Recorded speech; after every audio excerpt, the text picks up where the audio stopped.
Hi guys, welcome the Pakistani family reaction. तो कैसे हैं आप सब? मेरा नाम मुजाहिद है। यार एससीओ के 24 घंटे होते ही पाकिस्तान ने घोप दिया भारत के पीठ पीछे छोरा। पाकिस्तान ने दिखा दी भारत को अपनी असलियत। फिर छोरा घोप दिया, फिर क्या कर दिया वो यार तुम लोग क्या करते हो यार? तुम्हारे अंदर कौन सा कीड़ा है जो तुम्हें चक डालता है ये काम करते हुए?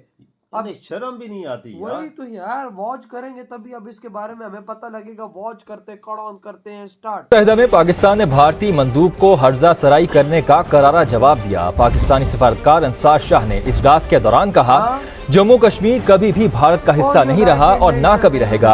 ये मुतनाज़ा इलाका है जिसके फैसले का हक कश्मीरियों के पास है। पाकिस्तान भारतीय धमकियों का जवाब देने के लिए तैयार है।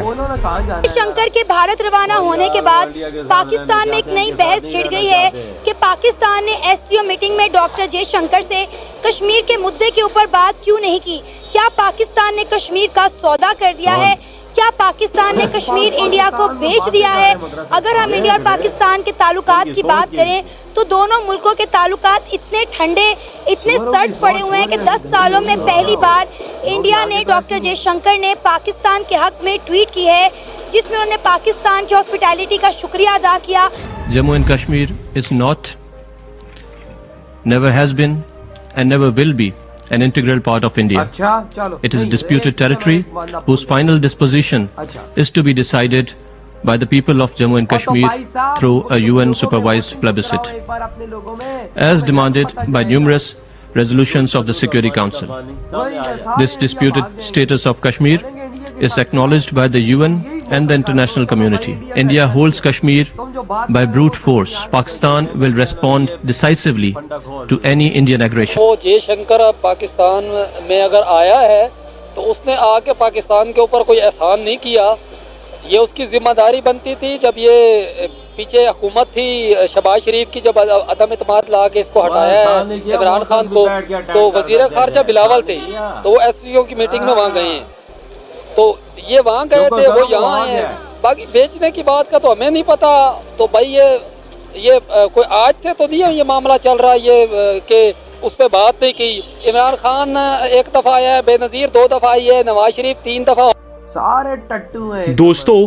पाकिस्तान के अंदर एससीओ समिट को खत्म हुए मात्र 24 घंटे ही हुए थे और पाकिस्तान जो भारत के साथ अच्छे संबंधों की दुहाई दे रहा था, जब भारत के विदेश मंत्री ने बात तक नहीं की तो अब भारत को ही धमकियां देने में लग गया है और पाकिस्तान ने फिर से अपना रोना शुरू कर दिया है, जिसमें उसने कश्मीर मुद्दे के ऊपर भारत को घेरा है और फिर भारत की तरफ से भी इसका मुंह तोड़ जवाब मिला है। इसके ऊपर डिटेल से बात करेंगे बाद में, पहले इसके ऊपर पाकिस्तानी कान खोलकर सुन लो पाकिस्तान, किस तरह से भारत ने यह साफ तौर पर कहा है कि भारत का अभिन्न हिस्सा है जम्मू कश्मीर, था और आगे भी रहेगा। तुम्हारी जो हरकतें हैं उसे सुधारने की जरूरत है। आतंकवाद के लिए जितना दिल बड़ा किए फिरते हो, अगर उतने ही बड़े दिल से ये स्वीकार कर लोगे कि जम्मू कश्मीर, पूरे का पूरा जम्मू कश्मीर भारत का है, तो वाकई में तुम्हें कुछ प्रगति भी हासिल हो जाएगी। He was wearing glasses. एक होता है नेचुरल वॉक, वो उनकी नेचुरल वॉक इतनी कॉन्फिडेंट और क्लासी थी, ओवर नहीं थी। ठीक है। जबकि हमारे जब फॉरेन मिनिस्टर उनके मुल्क में गया तो ऐसे लग रहा था कि जैसे कोई विलन चल रहे हो। मतलब आप सीना तान के, ऐसे सीना तान के आप नहीं बदमाश बन सकते। आप हैं मतलब फाइनेंशियली अपने मुल्क के हालात देख लो और आप वहाँ बाहर सीना तान के, इसलिए वो भीख मंगा आपको कहते हैं कि ये भीख मंगा दुश्मन है। तो भीख मंगा दुश्मन ना बने। उनकी ये जो सोबर पर्सनैलिटी थी, मैं तो जाती तौर पर उनसे इंस्पायर हूँ। तो पूरी दुनिया का रूल है कि ट्रेड और टेररिज्म इकट्ठे नहीं चल सकते। अकॉर्डिंग टू जयशंकर, क्योंकि गिलगित जो है वो ऑफिशियली पाकिस्तान का हिस्सा नहीं है, आजाद है, डिस्प्यूटेड टेरिटरी है। तो अकॉर्डिंग टू इंटरनेशनल लॉ आप गिलगित के अंदर इंटरनेशनल प्रोजेक्ट इतने बड़े पैमाने का कैसे कर सकते? इंदिरा गांधी ये भी चाह रही थी कि क्यों ना पाकिस्तान के जो सारे इलाके हैं इस तरफ सिंध की तरफ हो गए, क्योंकि सारी फौज तो वहां सरेंडर कर चुकी थी, क्यों ना यहाँ अटैक कर लिया जाए। फौज तो रही नहीं।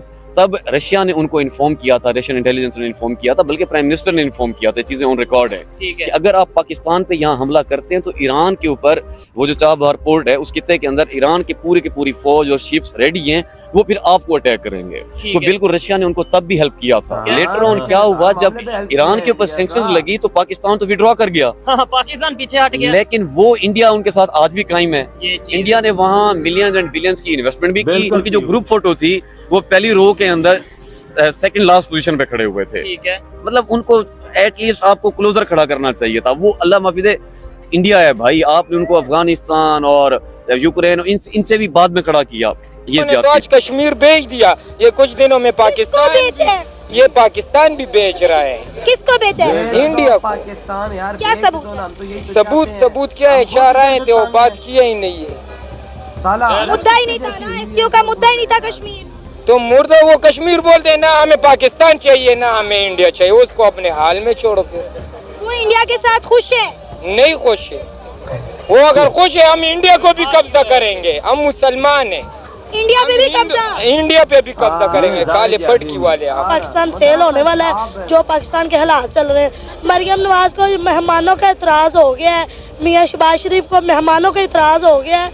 मेहमान तो एक खुदा का जो रहमत होती है, ठीक है, लेकिन जो अपने इतने बिल दे रही है, लोगों को मजबूर कर रही, इतनी हसीन बच्चियां स्टाफ पे मांग रही हैं, स्टाफ पे अपना धंधा कर रही हैं, अपना जिस्म फरोश कर रही हैं, वो इसको नजर नहीं आता। आज से तो ये मामला चल रहा है ये कि उस पर बात नहीं की। इमरान खान एक दफ़ा आया है, बेनज़ीर 2 दफ़ा आई है, नवाज शरीफ 3 दफ़ा हो गया है। अब तक 1947 से अब तक 22 वज़ीर आज़म गुजर चुके हैं, तो भाई किसी ने भी ये तीर नहीं मारा। तो अब क्या तीर लगेगा?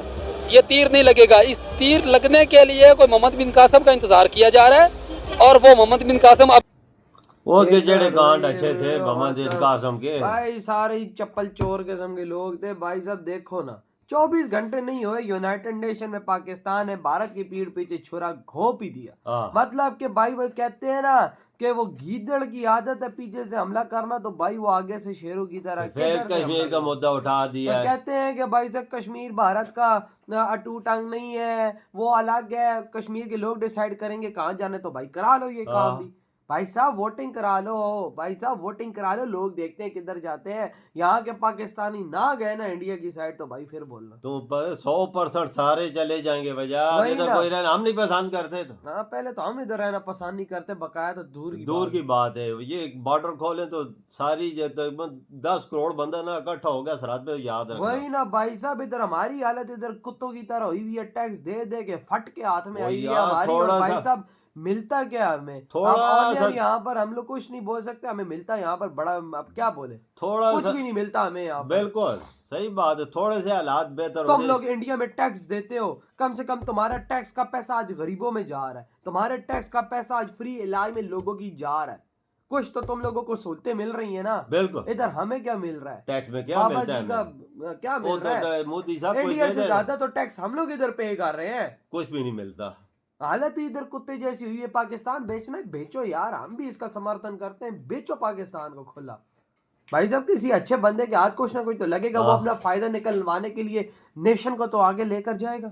चाहे इंडिया को बेचते चाहे चाइना को बेचते हो, बेच दो। पहले तो बात है अलहदा नहीं होना चाहिए था, ये उधर ही होना चाहिए था, इंडिया के साथ ही। बाबा जी मजा भी होता ना, बस करा दिया, जिन्होंने जो करना था करा दिया भाई। 10 लाख हिंदू मुसलमानों के गले कटवा दिए, बस खत्म हो गई बात। उसके बाद बांग्लादेश हुआ, उधर भाई साहब 10-20 लाख लोगों के गले कटवाए, तो भाई यही तो भाई है आजादी है ना, और क्या आजादी। इधर भी वही हालात चल रहे थे, बांग्लादेश में भी वही चल रहे हैं, दोनों के वही हैं। इंडिया मजे कर रहा है, कर रहा है। वो कहते हैं ना, बाप के जो 2 बेटे थे ना, वो भाई साहब बाप से अलग होके बाहर जब निकले ना काम करने के लिए, तो भाई साहब खज्जल हो गए, बाप के साया नहीं रहा। तो भाई साहब हालत देखो आज। भाई साहब ये बात प्रूव हो गई है पाकिस्तानियों तुम्हारी के पीठ पीछे छुरा घोपते हुए तुम एक पल नहीं लगाओगे, इसलिए तो इंडिया तुम पे एतबार नहीं करता आज। तो जयशंकर रुका नहीं, इनको मुंह नहीं लगाया ना। सही बात सही बोली। उसने दिल में उसमें थी कि ये चीज कांड करेंगे, और वो हो गया, हो गया। उसको एतबार नहीं था इन पे। वही ना, ये फिर कश्मीर पे लग गए। तो भाई आपके क्या थॉट है? जब जयशंकर सामने बैठा था तो तब इनकी आवाज लीक हुई थी, जब ये तो बोलने के काबिल नहीं थे। वो गया तो बस पीछे से यूनाइटेड नेशन में ये चीज बोल दी। तो भाई आपके क्या थॉट है? इधर वीडियो तुम करते तो